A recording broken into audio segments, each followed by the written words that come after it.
qualitative interviewing. And I would like to introduce Durin Lynch to you, one of my colleagues at the Athena Institute. And he is going to tell you all about interviewing before you are going to actually do an interview yourself in the workgroup this afternoon. So please enjoy. Durin. Thank you. Good morning, everybody. First of all, I want to correct Marloes. I'm not going to tell you all about interviewing. I'm going to tell you some of the most important things about interviewing. And I also would like to start by saying chapter 15 of Gray explains very well what is being meant with qualitative interviewing. Good morning, everybody. My name is Durin Lynch. I work at the Athena Institute. I'm a colleague of Marloes indeed. I've also completed the MPA Master a couple of years ago with the IPH specialization. But at the moment, I am doing my research mostly about sustainable development and public engagement, which has nothing to do with IPH, but that's no problem. Today I'm going to talk about interviewing. I must say that before I did the MPA Master, I had a background in innovation studies. And when somebody talked to me about interviewing, I always thought that's a really simple thing. It's just a conversation, me shooting questions and you answering. And I underestimated the skills related to interviewing. Today what I'm going to talk about will be mostly based on some theories, but also experiences of myself, but also my colleagues. And most of what you will hear today will seem like common knowledge, and it's very simple. It might sound very simple, but putting all that together in one interview might be a bit more challenging. So indeed, interviewing can be challenging in practice, and you can think of just examples as language that might differ, or that you might have less time to do the interview, or different conceptualizations between you and the interviewee that might lead to some challenges already during the interview. So today, I'm going to talk about how to make most effectively use of this common sense while preparing and doing the interview. I'll talk about some general concepts, a little bit about a theory, which is all also written in Gray, how to design the interview, how to prepare yourself for the interview, and a bit of how it looks like.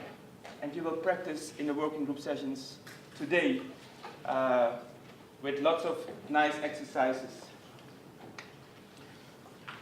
There are a variety of forms of interviews, and in the literature you will find different lists with varieties of interviews. I have here just a couple to name a few. You have the common one, the individual face-to-face interview, where you're talking to just one person, for instance. But you also have face-to-face group interviews, which is a bit different than having a focus group discussion. But you can also have a group interview, so more than one person. Interviews can also be emailed to someone. You have all the open questions, you send them to someone. That's also a sort of interview. Self-administered questionnaires. And as another example, a telephone interview. I recently did that when we wanted to evaluate a workshop, and we called all the participants after the workshop for a 5-minute short interview about what they found very good and what they found not so good of the workshop. There are also different types of interviews. In the book Gray, I think he mentions at least 6 different types of interviews. I keep it a bit broader, 3 main categories of interviews. And I think for the purpose of this course, it's not necessary to know the 6 or the 10 different types of interviews, but I think if you know these 3 and the differences between these 3, you will be very happy already. So the structured, the semi-structured, and the unstructured interview. And I will discuss this in a few. There are various reasons to use interviews. You can use it for marketing reasons. If you want to improve the product, you want to know what your customers want better. Gather political opinions, therapeutic reasons, evaluations, and most importantly for you guys, to produce academic data which you can scope and understand perspectives. So an interview can be a one-time, very brief, 5-minute conversation over the telephone, but it can also be multiple lengthy sessions spanning over days. For instance, when you want to interview someone regarding the biography.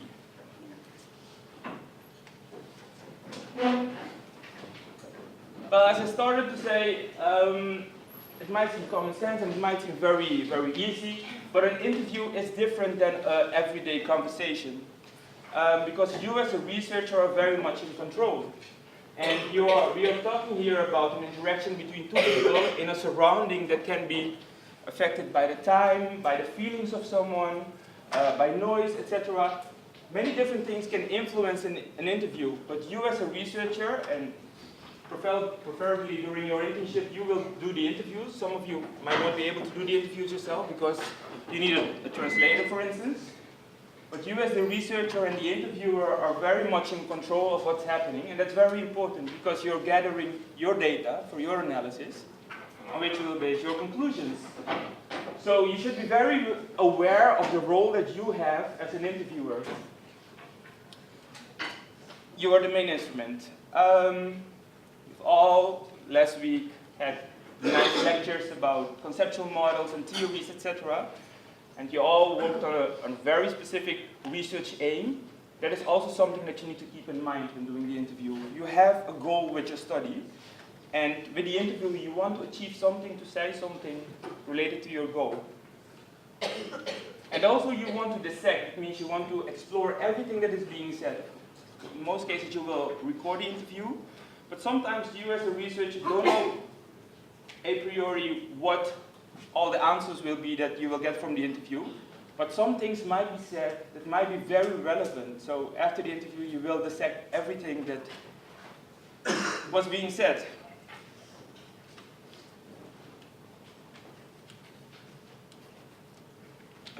Oh. Okay, so to wrap up this little theoretical part, a research interview is a very controlled interaction with you as a researcher in control, using verbal exchange. It has a direction and a shape closely related to the research goal that you had in your research design. You are in charge as the interviewer. It serves a specific purpose. You will practice by making an interview design and an interview structure according to your goal. And it's very dynamic between you and the interviewee.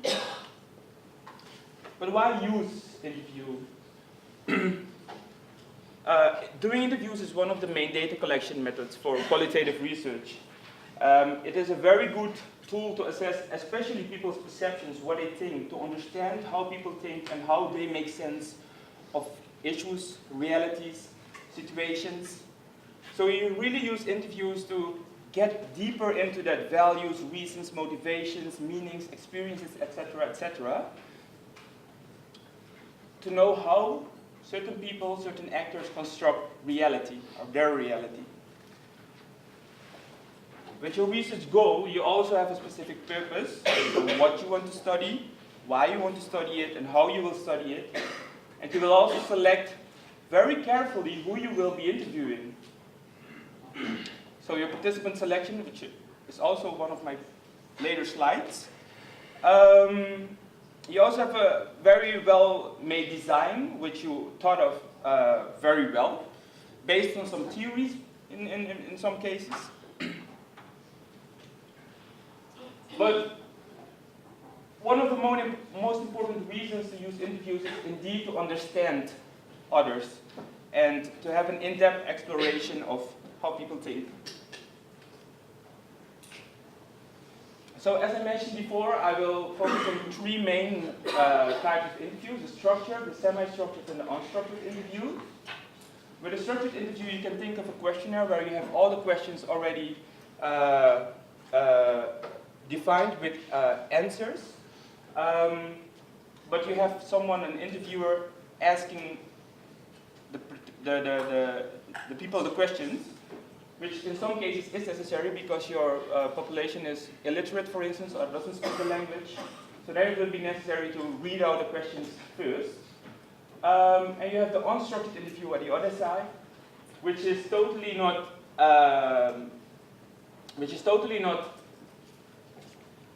well taught beforehand. You don't know exactly which questions you will be asking. You know a little bit of the topic, but you don't have a predefined list with questions. Structured interview is more of a deductive reasoning, deductive research. You start with a hypothesis, you already have predefined answers. So you try to find, you allow your participants to answer according to your answers. And the unstructured interview is really inductive. For instance, when you talk about somebody's biography or past, for instance, and that is totally unstructured. In the middle, you have the semi-structured interviews, which is a combination of both inductive and deductive, because you do have your topics set beforehand. Your main concepts that you want to talk about, you have those topics already defined beforehand. However, how people will answer them, that's open to interpretation, and that's open for them, and that might vary between all the interviewees. So the openness towards the interviewee, the person you are interviewing, gets larger the more informal the interview gets. Let's talk about some characteristics of these structured, semi-structured, and unstructured interviews. First, the structured interview, as I mentioned, you have then pre-established questions and categories, and also, in most cases, also answers. There might be room for some open questions, but not much. Variation, interaction, and flexibility within the questions is minimized. You always ask the questions in like the same order, and standardization is maximized. Preferably you ask the questions in the same tone and the same voice, but this is not always possible. So I've written down only 3 characteristics which might seem as a disadvantage, but can somebody tell me what might be a very good advantage of having structured interviews? You can compare it? You compare it with other interviews and you can see what is different between the people who Yeah, but I think you can compare also the other ones. Maybe make it into a scale. Scale? So you can make it into quantitative and give numbers to certain answers. Yeah, you can make it quantitative indeed. Perhaps related to what you're saying is that you can have a large sample because you can distribute it among many people. You might have a larger sample, which means that you have more reliable data. Semi-structured interviews are non-standardized because variation in questions during the interview might occur. You're probing, I will talk about probing in a few, but you might be asking new questions that arise during the interview. You do have a topic list beforehand, you do know what you want to talk about. However, the order in which you shoot the questions, that might differ. Sometimes you shoot a question during your semi-structured interview, one question, and somebody gives answer to your question number 3 and your question number 7. So then you need to keep that into account and don't ask it again.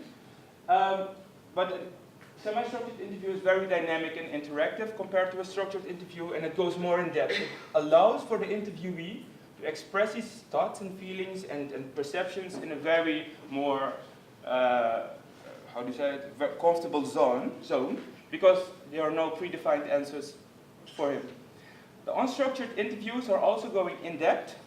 However, beforehand you don't have categorization of topics, and it can be very informal. Sometimes an unstructured interview can start without you even noticing that you're starting an interview, because you're talking to, for instance, after a conference, you're talking to a professor, and then you get some really nice insights. You didn't prepare at all for the interview, but it might be very handy.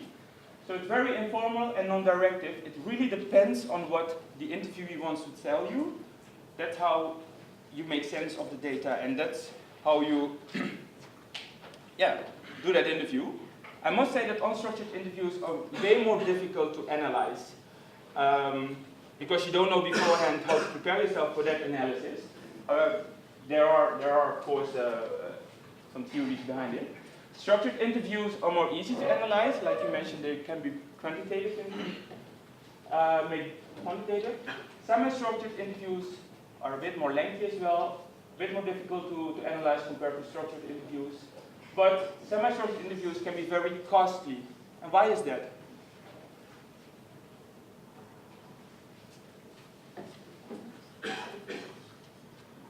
Yes. More time consuming. More time consuming. And why is that? Yeah, time consuming, yes, but also it can be costly and can be very expensive. Why is that? Semi-structured interviews, you do need to transcribe everything that is being said. Lots of hours go into transcribing. If you have an interview of 1 hour, sometimes you need 4 to 5 hours to transcribe everything that is being said.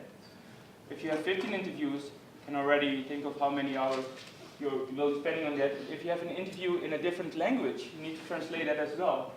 So that makes semi-structured interviews, and in some cases also unstructured interviews, more costly compared to structured interviews. However, you go more in depth. I suggest to look at gray page 387 for additional characteristics, which are gray as a big table. I just highlighted some of them. But let's make use of an example. I have here an objective: to contribute to less alcohol misuse among youth by making an inventory of effective social media strategies aimed at increasing youth health awareness related to alcohol use. Discuss with your neighbor in 2 minutes what are the name 3 important concepts that you recognize in the objective. Think of which type of interview, structured, semi-structured, or unstructured, you would use and why.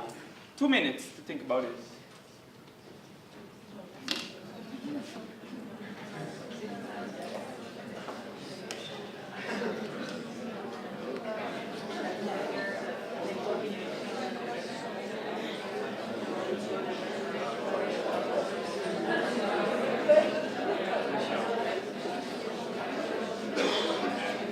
Selfie mic there.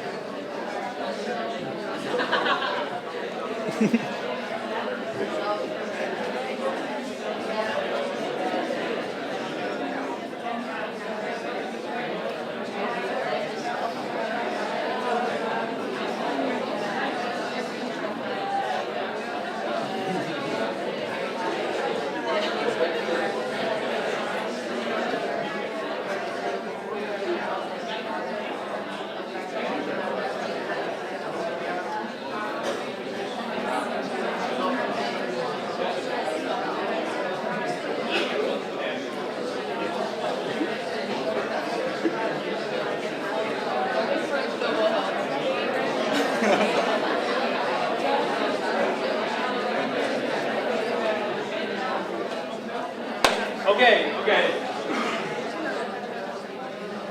Who is able to identify some concepts, important concepts in this objective? Come on, now is your time to share. Social media. Sorry? Social media. Social media? Social media? Who disagrees or who agrees to social media as a concept? You agree? Agree. Who disagrees? You. Why? I think it's important to have strategies Why do you think that's important to have strategies included to social media? because social media is linked here to less of misuse of the youth and awareness of youth regarding to alcohol. So I think strategies is important because on social media. Yeah. I think social media might be an object, and social media strategies might be the thing that is variable, so that will make it a concept. Social media strategies, that is one. Anyone else? Which other important concept do we see in this objective? Definition of misuse. Sorry? Definition of misuse. The definition of misuse? Who's talking? Oh yeah, you. Sorry. The way like your looks at the misuse of alcohol, they have very different standards what is misuse than what we have. So Yeah. So now you're talking about a definition, but indeed that is a concept. Alcohol misuse, perhaps among youth. And you? Yeah, and youth health awareness, or just awareness maybe? Yes. I think those are the 3 important concepts that are here in this research question, in this objective. So which type of interview suits best to reach this goal? And why?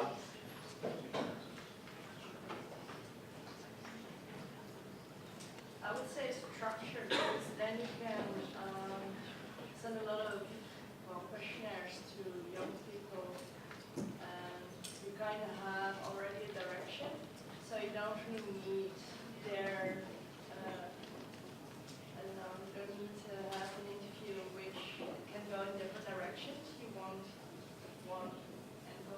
Yeah.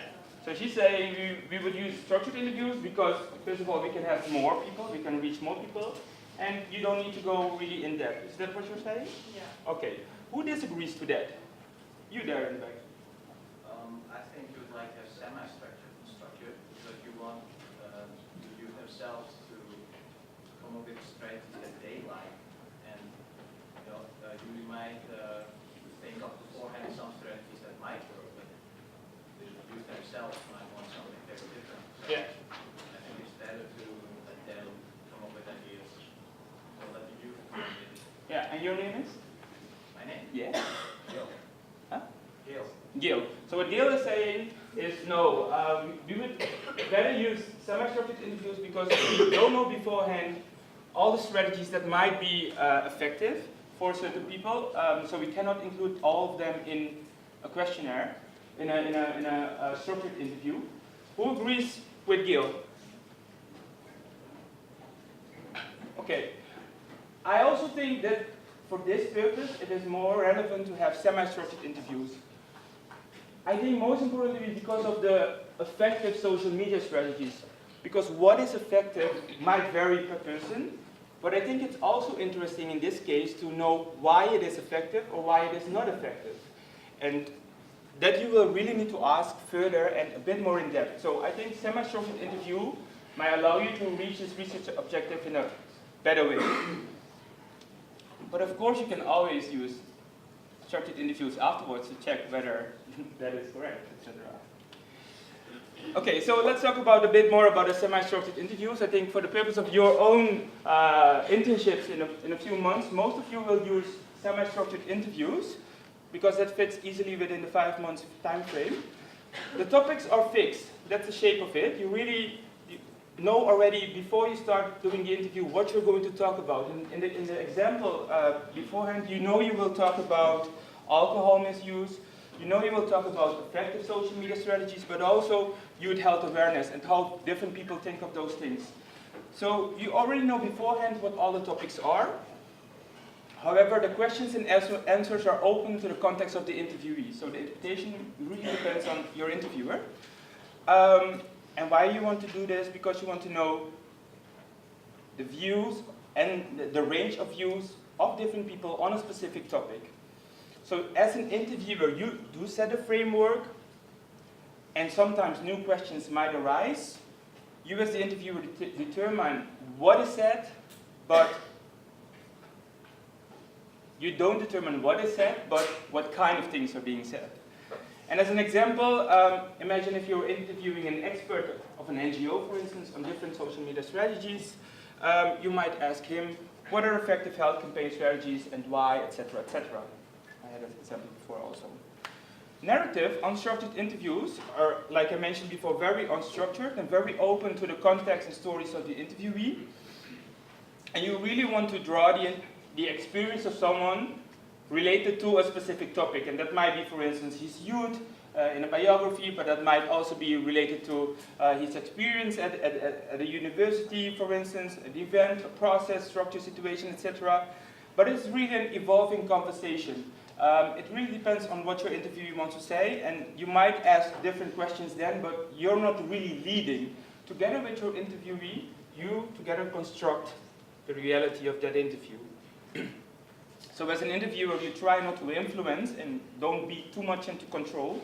You are in a way, but you really let it come out to you. An example of this is really the ethnographic interview. You will have a lecture on ethnography this week. For instance, if you ask someone, what is the role of social media in your life? And that can go many directions. Okay, let's now talk a little bit about designing the interview. Are there questions up to now? No? I really like an interactive session, so if there are any questions, things that are unclear, please raise your hand and we'll discuss it immediately.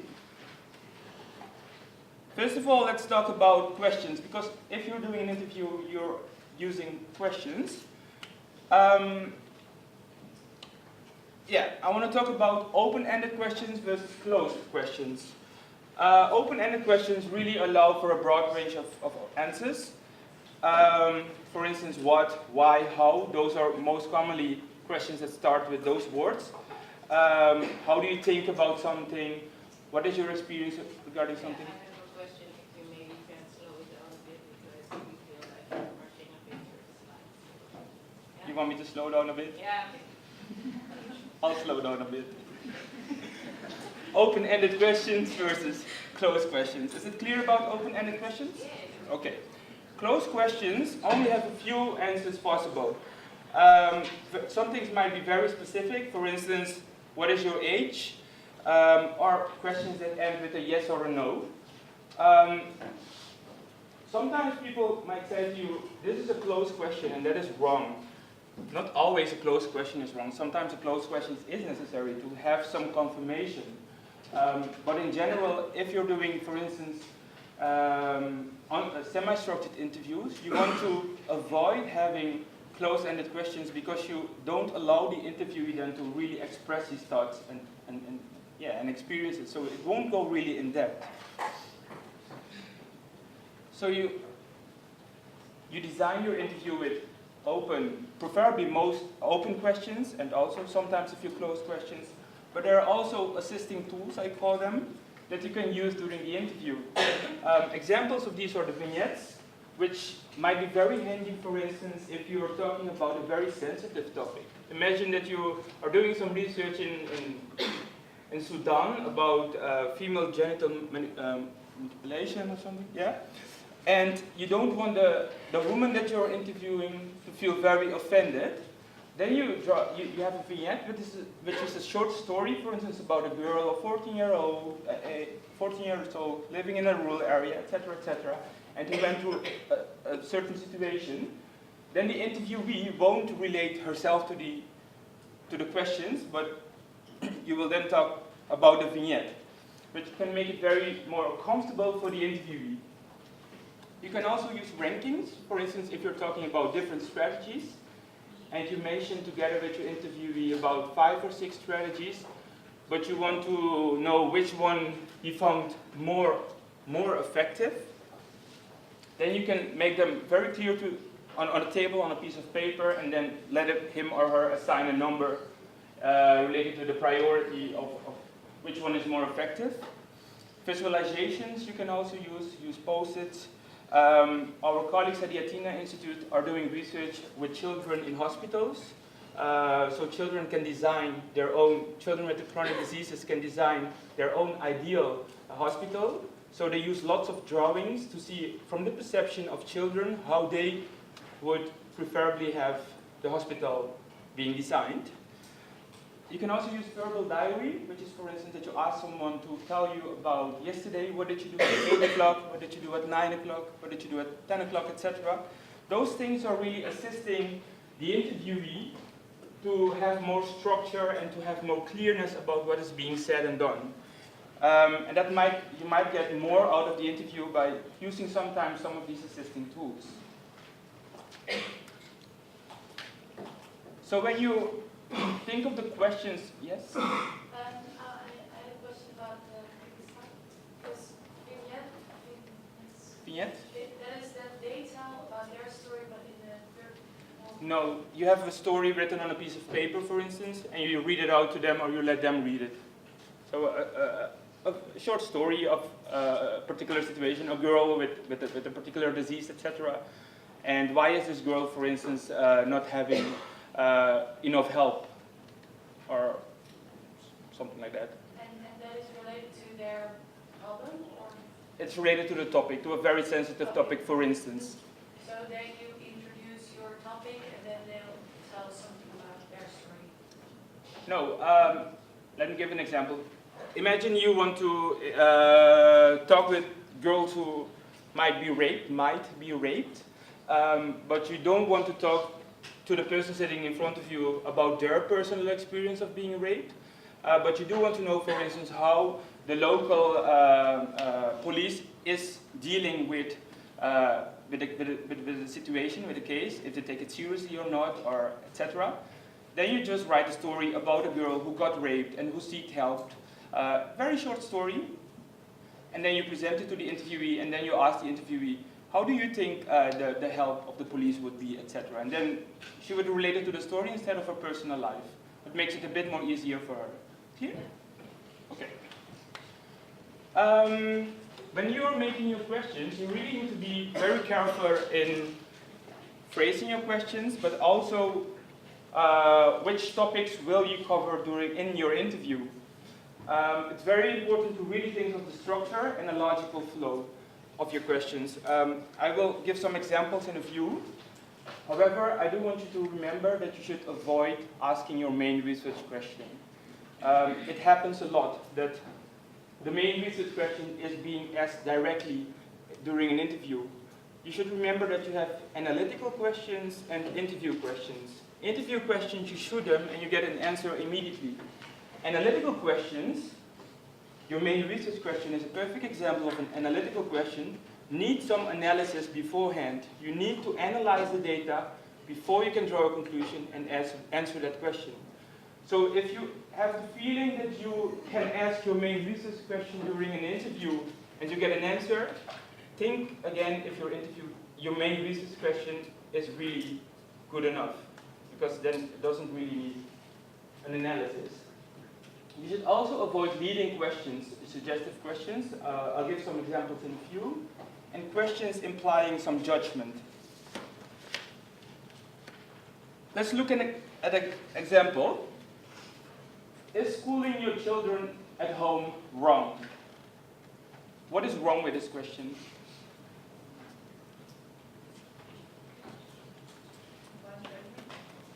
Sorry? It implies judgment. It implies judgment.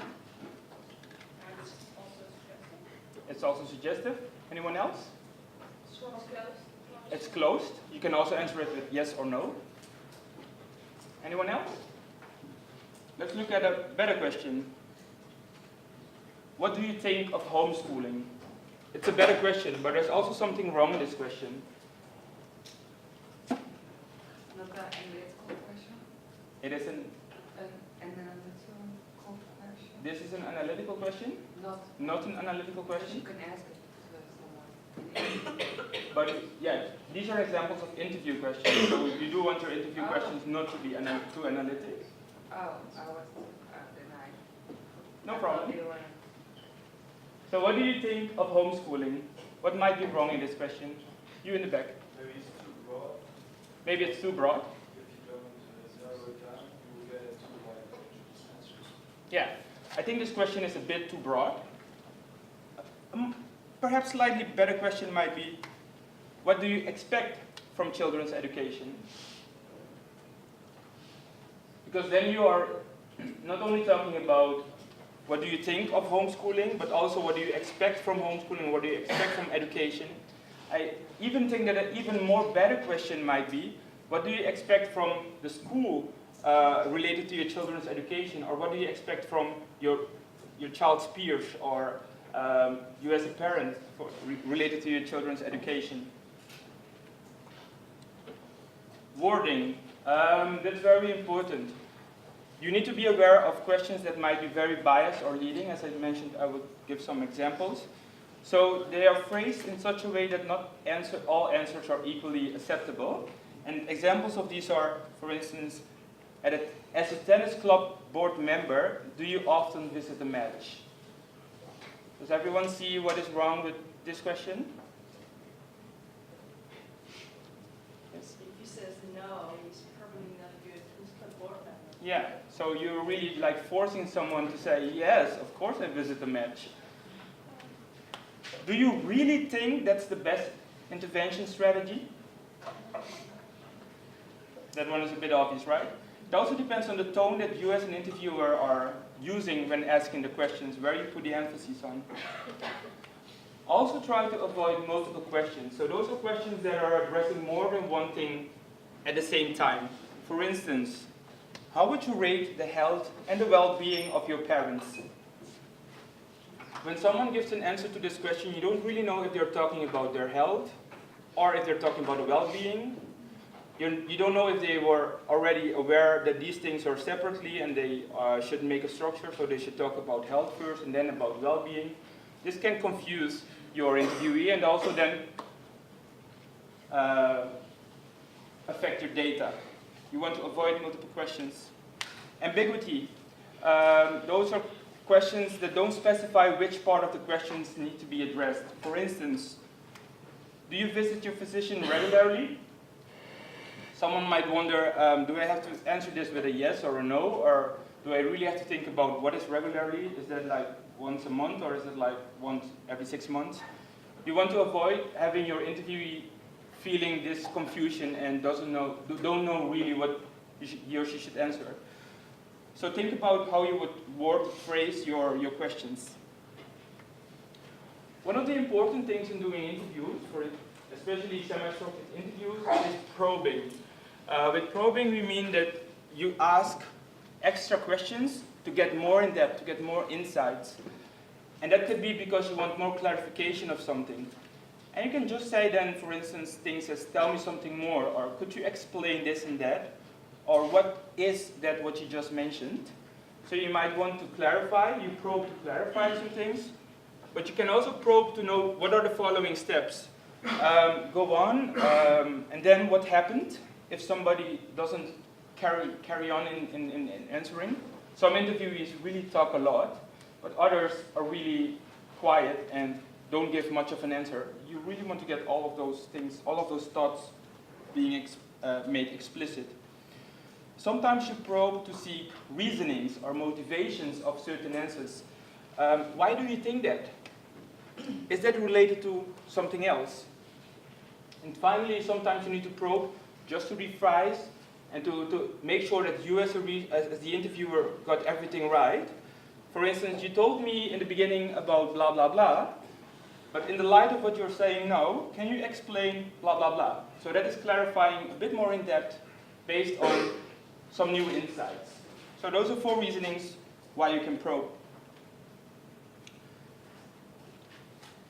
Another important thing when doing qualitative research, when doing interviews, is thinking about who you will select for the interviews, sampling your participants.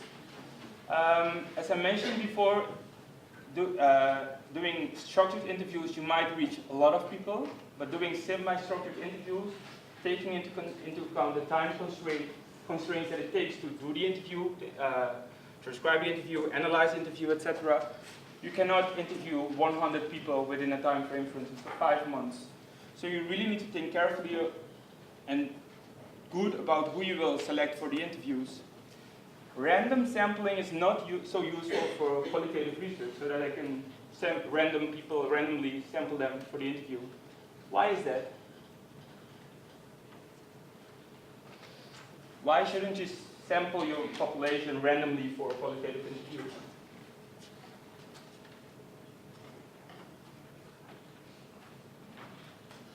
Can I ask something? Do you mean with population the all population or the population that you that you're interested? Did you? For example, the rape with girls, are they the population, or you mean the whole population in the Netherlands? No, the target population. The target population. Yeah. And the sample is those that you will really interview. So why wouldn't you random sample? Well,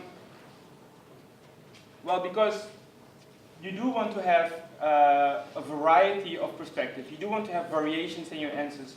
So you do want to have representation of, for instance, different demographic characteristics. You want to have people of different ages in your interviews, but also different sexes sometimes, different social economic status.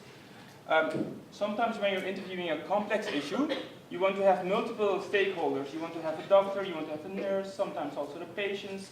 So you need to think ahead that I can only interview 2 doctors, 2 patients, 2 hospital managers, for instance. But you also want representation of ideas. You want a variety of ideas. That's why you cannot just random sample. You really need to think out clearly who you will sample for your interview. But how do you select them? By invitation, that's really easy. Just sending someone an invitation stating that you will invite them for an interview. But also the snowball method. Anyone aware of what the snowball method is? That is that you interview someone, and at the end of the interview you ask them, do you know someone else that might be very interesting for me to interview? And that's what you keep on doing after every interview. I now want to talk a little bit about reliability. There are two things that are important: inter-respondent consistency and inter-interviewer consistency. With inter-respondent consistency, I mean that you want to have all your interviewees to have some consistency within their answers, in order for you to analyze them all simultaneously. And one way of making sure that this happens is that you really have an interview guide, so a uniform way of interviewing all your respondents. But also by doing more interviews, you make sure that the consistency between the respondents stays good. In some cases, there are more people interviewing, so the research team is broader. You then want inter-interviewer consistency to make sure that all the interviewers are asking the questions in the same manner so that the data is consistent. And it's also important to make your pre-assumptions explicit. What do we mean with certain concepts? What do we mean with certain definitions? We as a research team should always be aware about how we conceptualize things and which assumptions we have. So we talked a little bit about consistency. Validity is also important. Is the interview content doing its intended job? And there are three types of validity: construct validity, content validity, and phase validity.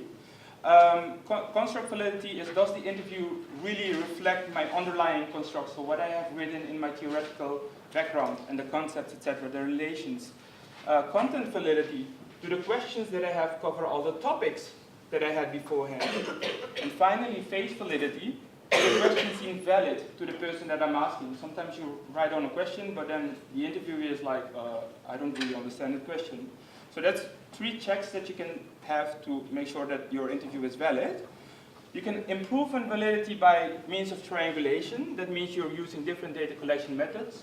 You are now making a research for mixed methods, which can be a triangulation approach. So you use questionnaires to check whether, for instance, what is being said in the interview applies to more people, but also using different data sources. So that means, for instance, using different respondents and different stakeholders. When doing interviews, I'm sorry, I'm rushing a little bit because of the time. When doing interviews, you do have to take also into account cross-cultural aspects. One of the most important things is the definition of concepts. Do I mean the same with a particular concept? I remember one time when I was in India and I was doing research on people with disabilities. And I was really interested in challenges that different NGOs experienced with implementing their program. They wanted to include children with disabilities in schools. And I was really interested in challenges.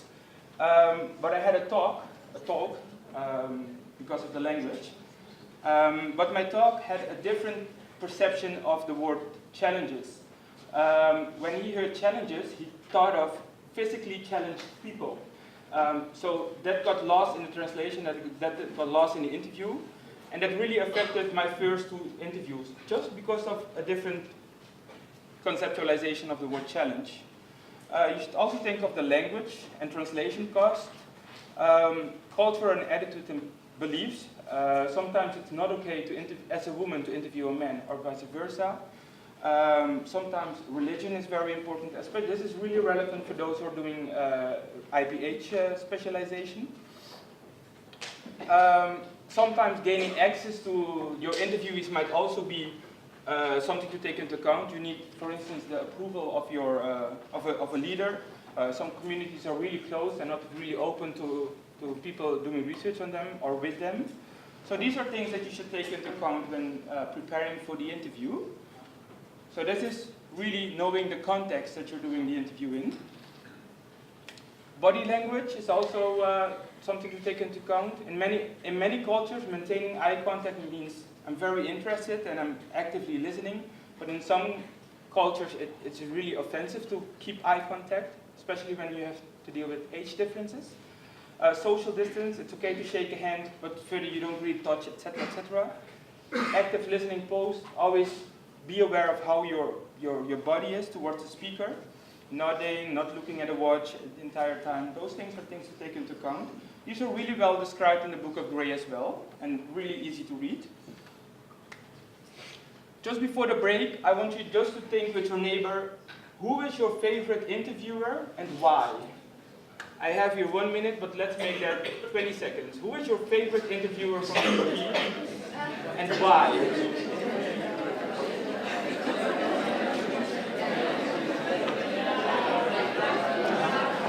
Yeah.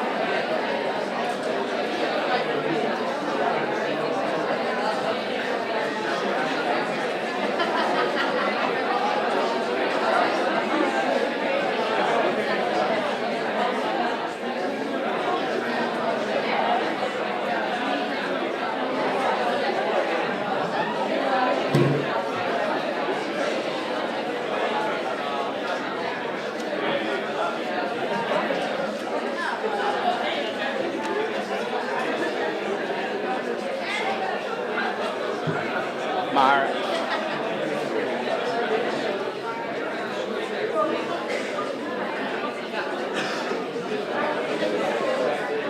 okay, you can carry on with talking about this in the break, but I want to hear from someone who is your favorite interviewer and why. You. Me? Yes. I'm the one person without a favorite interview. You I don't don't have a even favorite- watch television. You so don't it's need to not- watch television. So then I will need someone else. I'm sorry. No problem. You. Louis Theroux. Who? Louis Theroux. Louis True. And why? I don't know, he has some kind of innocence or something, and it makes him able to question things to people which I think if other people ask it, they will never answer, but because of his kind of, yeah, Innocence, naive way of Yeah. asking things. Yeah. You really get in depth. yeah. Someone else. Who's your favorite interviewer and why? Someone here in the front. That's really fair. And why? Because it's about subjects that interest me. It's about subjects that interest you. But what makes her? So only the subject that she addresses makes it interesting for you that she is your favorite interviewer, or are there particular characteristics of her that makes her really good? I don't know, I don't watch a lot of television either. Okay, we don't have many people. We have people studying very hard here. Before we go to the break, oh yeah, you. If I can just mention one, I haven't seen one of his programs, but Vrije has a program, I think, on the NPO. So there's some people and the interviews stay with him in a closed environment for like 24 hours. And it's a really informal, unstructured way, in-depth, getting to know a new person. So, for instance, Ahmed Abu Talib was with him for 24 hours. And yeah, I think, I don't know his styles, but I think the setup is great for getting to know someone in-depth. Yeah. Okay, that's a nice example. Thank you. I have here a list of characteristics of what I think, and I think most of my colleagues at the Institute think are good interviewers. A good interviewer is knowledgeable. You do know what you're talking about. You don't want to be in an interview and you don't have any idea what that person is saying. That's really not good. So have your homework done before you go to an interview. A good interviewer provides structure to himself, but also to the interviewee. And that makes it easier for you to analyze the data, so you know exactly what you are asking. You're very clear about words, clear about definitions. If something is unclear to you that is being said, you make that clear as well. You're gentle. You give space. You're sensitive, culturally sensitive. You're open, you have an open mind, not too open, but you're open. You're steering. You do know what you want to achieve. You're critical towards the answer, but also critical towards your own research, or towards your own questions. Am I covering all the topics, etc.? You should have that in your mind when you're doing the interview. You're remembering. You need to summarize what is being said. I will talk about this after the break a bit more, but you need to be remembering, interpreting. You need to be really understandable to those, really understanding to those you are talking to. Balanced and ethical. Those are, I think, important characteristics of good interviewers. Let's take a short break of 10 minutes. We'll be back at 10:05.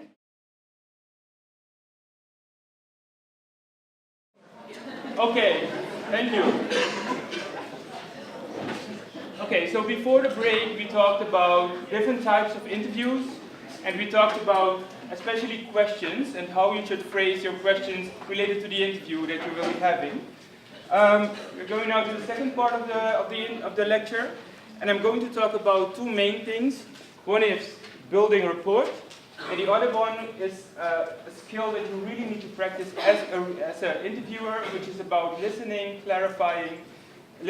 summarizing, and clarifying. So we're going to talk about those three things now until the end. First of all, building rapport. During the interview, as I mentioned before, you as a researcher, you as the interviewer, you're very much in control, and you're very much the instrument, the main instrument that you're using to collect data. It's important for the interviewee and the entire situation to be very easy and relaxing and comfortable. So it's important to build rapport. And with building rapport, we mean having this comfortable and cooperative relationship between you and the interviewee. And with feelings of satisfaction, you also want the interviewee to feel satisfied after the interview with sometimes confidential or sometimes own perceptions that he brought in. You want him to feel comfortable and satisfied after the interview. And also, so satisfaction is maintained, but also empathy. Empathy means that you understand the person's perspective. I will explain that in the next slide. But so satisfaction and empathy are two main characteristics of building rapport. What is rapport? It's a psychological state involving both emotional and cognitive aspects. The emotional part being well-being, acceptance, lack of aggression. That's really satisfying as well. And also favorable evaluations of behavior. Those two things together build rapport. So a feeling of being accepted, feeling of no aggression, and favorable evaluation of one's behavior, and also what someone has said. How do you develop that? How do you get to that building rapport? One of the main important things is that you as the interviewer, with your conceptualizations, the meanings and the definitions that you have, that has to meet the conceptualizations, so the meanings, etc., of the interviewees. That gives a feeling of we are on the same level, we understand each other. And that's really what it's about. You really want the person that is being interviewed to feel that he is being understood. Let's talk about the cognitive factors in developing rapport. First, you need to conceptualize the interview situation, which means when the interview starts, you really need to make sure and make clear to the interviewee what the interview will be about, what the research perhaps might be about, what the questions might be that you will be asking, the topics. So you need to introduce the interview, the purpose of the interview. It's also sometimes necessary to really, of course you need to introduce yourself. You can introduce yourself by just stating your name and your position or your role as a researcher. But in some cases, it's necessary to introduce a bit more of yourself. When I was in India, again, the example of India, it was necessary for me to tell, when people asked me at the start of the interview, if I was married or not, that was really relevant for them, but also what my religion was. And perhaps those two things have nothing to do with the interview, with the content of my interview. However, those are important things for the interviewee. And just the fact that he or she knows that I'm married or not and which religion I have already gives a feeling of comfortable in the room. A comfortable feeling. Another important thing to address is what is expected from the interviewee. So you will be shooting the questions, and that person will have the chance to elaborate. But sometimes it's also necessary to tell the interviewee that if he thinks of something later on that might be relevant to a question that you asked 10 or 15 minutes ago, he is free to express it afterwards. Let him know that it's okay to come up with answers afterwards as well. Those are really small things, but if you take them into account, they create a feeling of feeling comfortable. And it's also important to state very clearly what is going to be done with the data. How will you process the data? How will you analyze the data? It's important to state that they will be processed anonymously, especially if you're talking about complex issues and they have perhaps confidential information. You do want the interviewee to leave with a feeling that, okay, I said it all and it's going to be fine and I won't have any negative effects of this afterwards. So let them know how you will process the data. Another important thing is to introduce the voice recorder. You want to record what is being said so you can analyze that, transcribe that and analyze that. But you need to introduce that. You cannot just, it is unethical to just start recording without having the permission for this. In some cases, people won't agree to have this thing, to have the interview recorded. What should you do then? Use your memory, remember everything that is being said, that is one. But you can also make notes. In most cases, they will allow you to record the interview. But if they don't, you can ask for a reason why or not, or you can address again why that the information will be very confidentially and being analyzed anonymous. But still, if they refuse, you should accept that and try to have the interview with you writing some notes. A clear understanding of the roles is also important. So you will be shooting questions, they will be answering. This will just, it's very simple. It seems like really common knowledge, but just phrasing that at the beginning of the interview will make sure that you have a good relationship throughout the interview. And also you as an interviewer should be very clear about your role. That you shouldn't be talking about all your experiences. You should in the questions, and you should give the other one the space to talk. This is I'm addressing this here because it might seem logical for you as a researcher, but again, sometimes it's not possible for you to do the interviews because of language, because of time constraints, etc. But you should give instructions to those who are working with you to do the interviews, and then you should be very clear about this.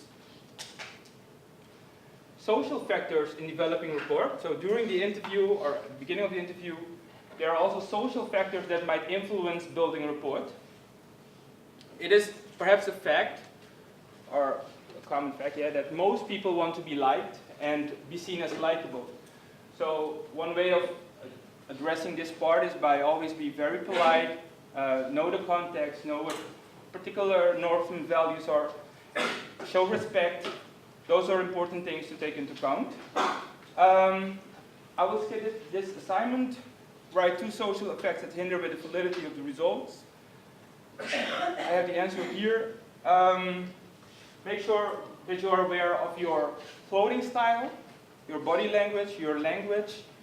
For instance, if you're going to interview farmers, I did some research in the Achterhoek. I never went to the Achterhoek before, but I went very nice dressed at a farm. And the farmer was really uncomfortable with me coming from the Randstad, being international, and shooting questions about his practice. Dumb of me. I should have known that I should have made it more comfortable for the interview. So dress a bit more casual and making sure that I am very well aware of what is happening in the Achterhoek in the context of his research. So be aware of those social things that might influence the interview and building rapport, the relationship that you're establishing with your interviewee. There are also affective factors, so social factors that influence the building rapport, but also affective factors. Anxiety levels. When the interviewer sees the interviewee as a source of help, sometimes a perfect example might be that you will be interviewing your favorite idol, then you will be hanging on his lips and praising everything that he is saying. That can be a bit awkward and influence the data, influence the answers of the interviewee. But also when the interviewee sees the interviewer as an intruder. Sometimes closed communities can see Western people as an intruder. Why do you want to do research on us? Why do you want to change us? Why do you want to know this? Why do you want to know that? Those things might affect the feeling of trust that you have in building rapport.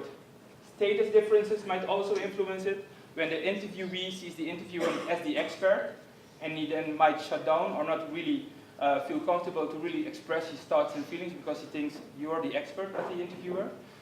Or when the interviewer sees himself as the expert. It also happens.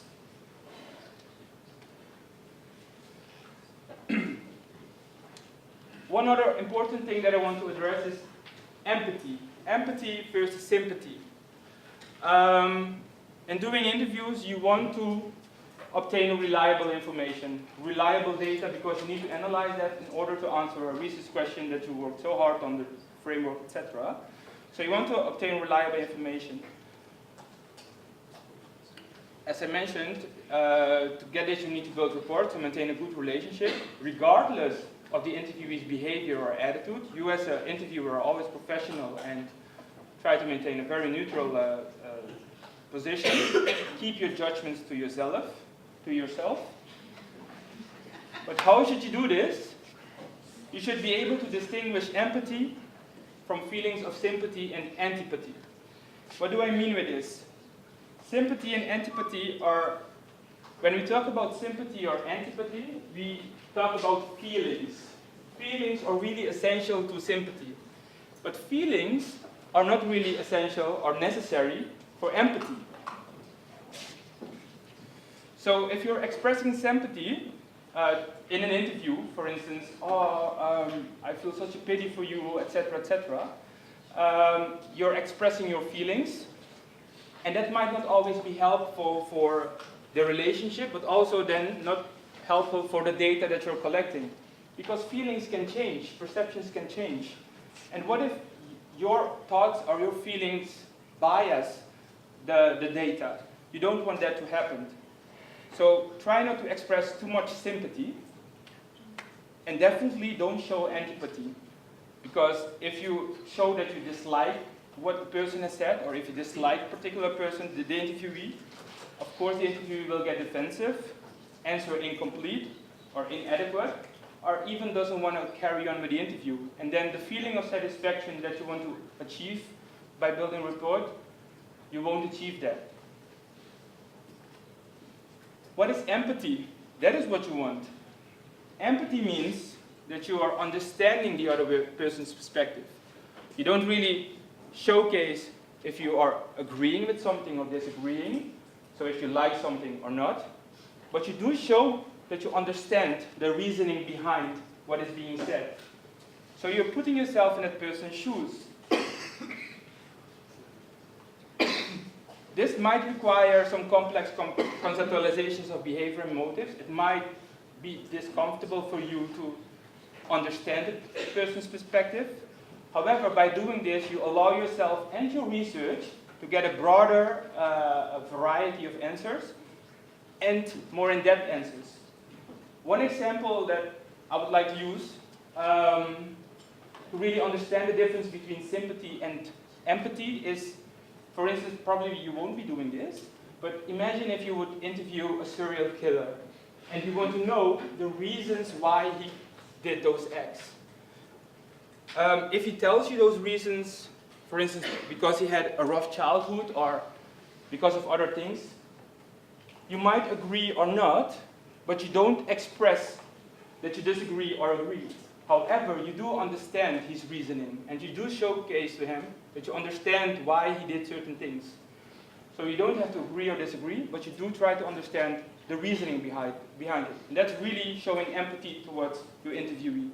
This is really important, to be able to show empathy when conducting the interview.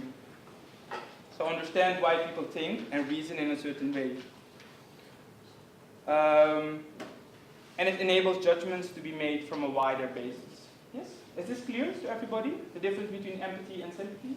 And, yeah, empathy and sympathy? You will practice with this later on, but there is a difference between empathic listening and analytic listening. Empathic listening means, when you're listening to the answers of your interviewee, means that you have the sincere intention to really understand that person. I just explained everything about empathy. So you really engage in that person's way of thinking and reasoning. You really give the feeling that I'm with you, keep on talking. and you have analytical thinking, analytical listening, where you're listening very carefully and you try to structure what is being said. In a way, you try to recognize concepts that you, prior to the interview, in your research design, have identified. And you're trying to make connections already, relations. During the interview, you try to be both an empathic listener and an analytic listener. And that can be a bit challenging, but you will practice with that later on. Is this clear, this distinction? Okay. A few more things. Choosing your language style. Be aware of your language, your idiom, metaphor. Sometimes things are ambiguous. Sometimes it's okay to joke, but in some cases it's not okay to joke. I myself love to joke and it makes me feel comfortable, but it is not always appreciated, and I should be aware of that. Euphemisms, be very direct. That's perhaps very normal here in the Netherlands, but if you go to more sensitive areas, it's not really appreciated to be very direct. Informal language or jargon. But also be very aware of the non-verbal cues, like your posture, the way of you intonate your voice. If you're watching your watch, if you look the person not in the eye or looking elsewhere, etc. Be aware of these explicit and implicit languages that you are expressing towards your interviewee. So now we talked about building rapport, which is really important. But I think these skills, these 3 skills, you should really try to master them. Listen, summarize, and clarify. Listen always very carefully to what a participant has to say. And postpone your judgment for a bit later. Now there are 2 types of listening. Good listening and bad listening. Just discuss it very short with your neighbor. How do you recognize good listening? And how do you recognize bad listening?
Okay,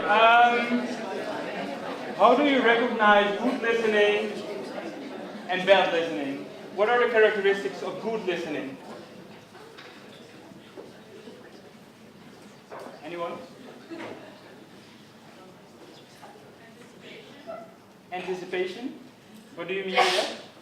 Well, for example, if someone, so if you're interviewing someone and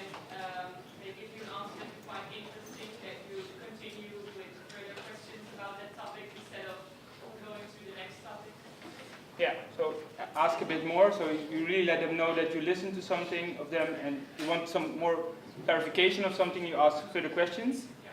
Good listening, yes. Other characteristics of good listening?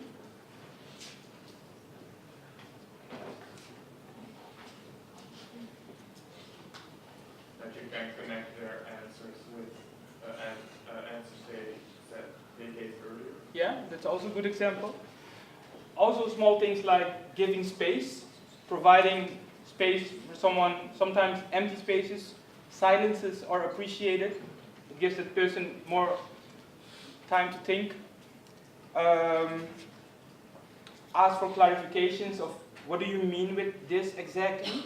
Like I just asked to her, what do you mean with that exactly? Instead of being, yes, I understood you, because it's all also recorded. Okay? What are characteristics then of bad listening?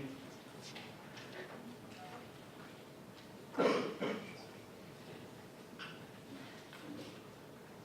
waiting for it to be your turn to speak again. Only? Only waiting, so instead of actually listening and processing what they're saying, you're only waiting for them to stop talking so you can continue saying what you want to say. Yeah, so then you go to the next question, etc. to the next question. Yes. Exactly the opposite of what we just mentioned for good listening. So you interrupt sometimes your interviewee. Also you judge what is being said. Oh, I don't agree with that, or etc. So being judgmental. When you have your own meanings and your own definitions that you want to imply to the person, then you're a bit of a bad listener. So try to be a good listener instead of a bad listener. Summarize. It's important to summarize what is being said. First of all, check whether you got it right. Check your interpretations of the participant's story, but also to show the participant that you took him or her seriously.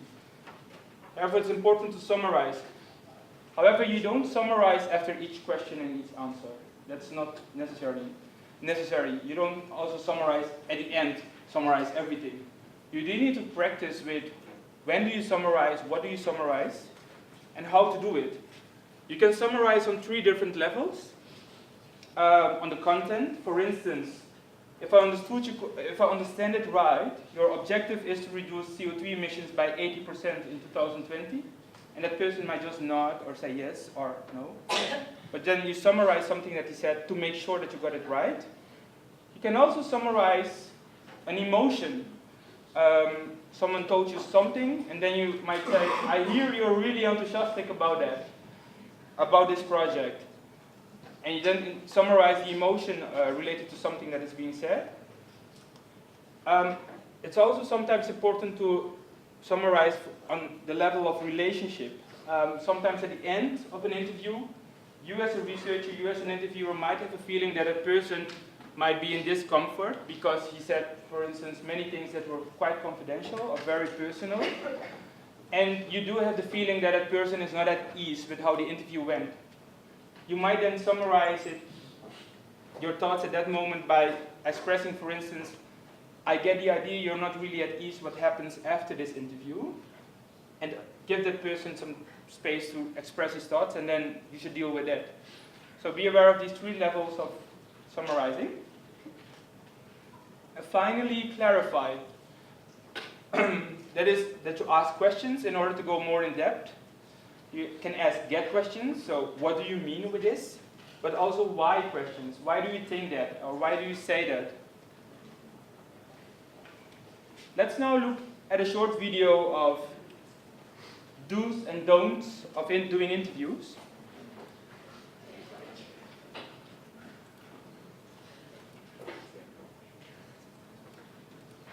Thank you for agreeing to participate in our survey.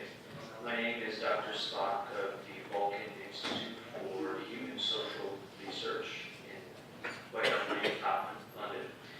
And we are conducting a research now on the drinking habits of North American university-age students. I'm going to ask you a few questions on this topic, and I'd like you to answer as frankly and honestly as possible. Okay. First question. What is your opinion about religions that restrict alcohol consumption?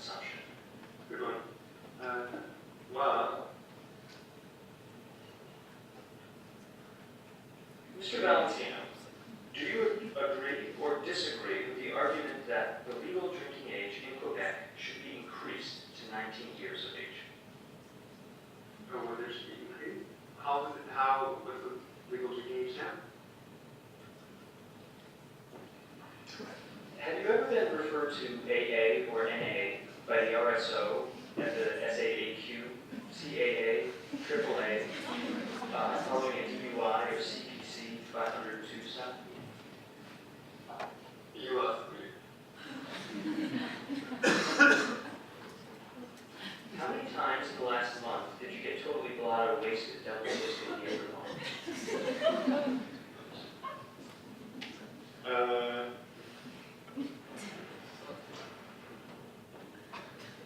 Do you engage in binge drinking and unprotected sex? Sorry. Which one do you want to confused?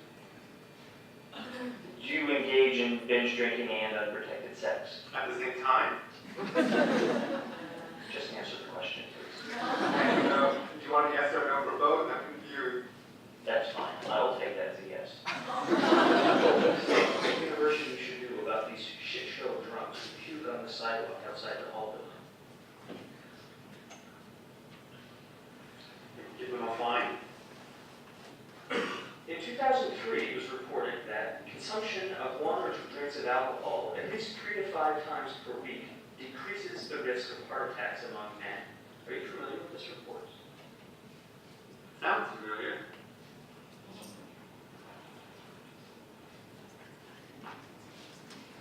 How old were you when you made the connection that excessive drinking is harmful?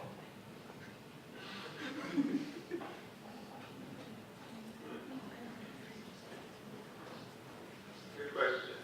Let me think of a time. For sure. Thank you so much for participating in our research. Thank you so much. Thanks.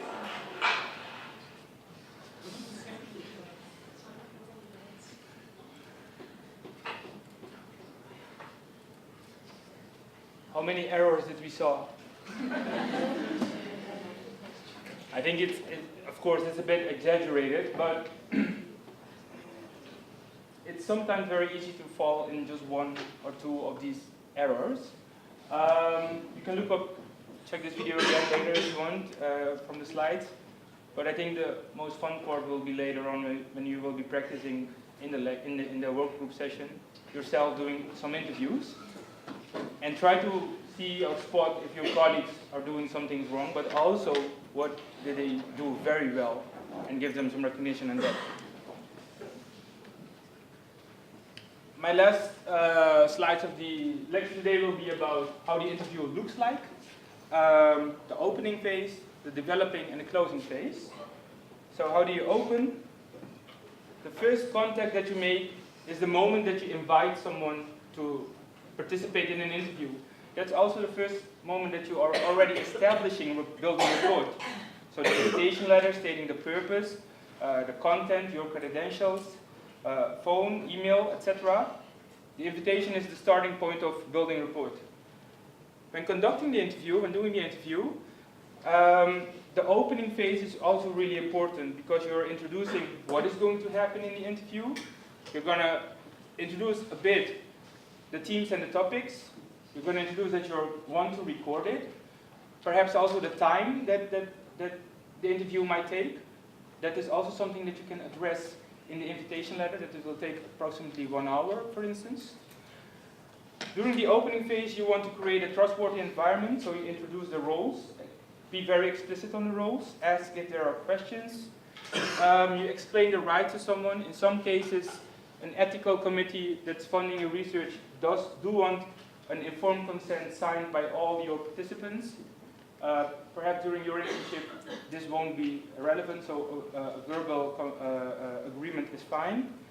But also, if they receive some reimbursement for doing the interview, for instance, if they took an entire day off, especially if you're doing something in an international context, people might not go to work because they have to travel a lot to go to work just to have the interview, then you should reimburse their daily allowance.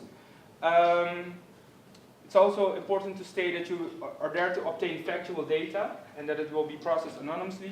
But most importantly, during the opening phase, you'll really try to establish that rapport that we talked about a few minutes ago. So during the interview, you're exploring in depth the perceptions of that person on a specific particular topic. It's important to keep that rapport. I've given many tips already how to maintain that good relationship and what you should be aware of. Establish the central idea of the participant's understanding of things, so it's really about them, what they think at that time, that's really important. Continuing the interview, you develop the further themes, you ask more questions, explore responses further by using probing. I mentioned 4 different levels of probing, types of probing. And you really nurture the trustworthy environment, because sometimes you notice that the first 5, 10, sometimes 20 minutes, somebody is really answering directly your questions. But if you have this good relationship and if you have this trustworthy environment, more things are coming out of that person. And that's really when you're getting gold. Closing, that's also important to do that in a very good way. So you finish the interview, you still keep that report. You come to the conclusion of the interview, give sometimes some summaries. It's very important not to leave the participant up in the air, the feeling that, okay, what should I do now? So explain to the interviewee what will happen afterwards. In some cases, you do want to write, and it's also part of the assignment of your internship, to write a summary of the interview, to send it to the interviewee, so he or she can check whether what is being said is correct. You have interpreted in a good way, in the way that was being meant. But it also allows for the participant to add on to something that he didn't thought of during the interview, but when he went home he thought of something that might be very relevant, which might be also very relevant for your research. If you provide him with this opportunity, your data gets richer. So the mutual satisfaction is really important. As for additions, inform what's next. Sometimes you can give a gift, it's not always necessary, but that's the moment to do it. And I would like to end my lecture with this quote that I had from a paper. I think this is very much applicable to those who are going to do the IPH specialization. Data collection can be an intense experience, especially if the topic that one has chosen has to do with illness experiences or other stressful human experiences. The stories that a qualitative researcher obtains in interviews will be stories, sometimes then, of intense suffering, social injustices, or other things that might shock the researcher. In many cases, in doing research, there is no time to really process the impact that certain things might have on you. But you should be aware that sometimes doing interviews and getting to know the person sitting in front of you and their stories might not sometimes have a direct, immediate impact on you, but accumulating many of those stories might be very stressful for you as a researcher. And there are ways to seek help for that. So be aware that this can happen, and you need to find ways to deal with it, because it's not something that is always standard included in the research. That as a research team you will talk about things that might be very shockful to you. And especially if you're starting, if you're new. Things might be very obvious for the other NGO workers, for instance, but for you those things might be very shocking. So be aware of that. This was all. Are there any questions regarding this lecture? Thank you, and enjoy the working sessions.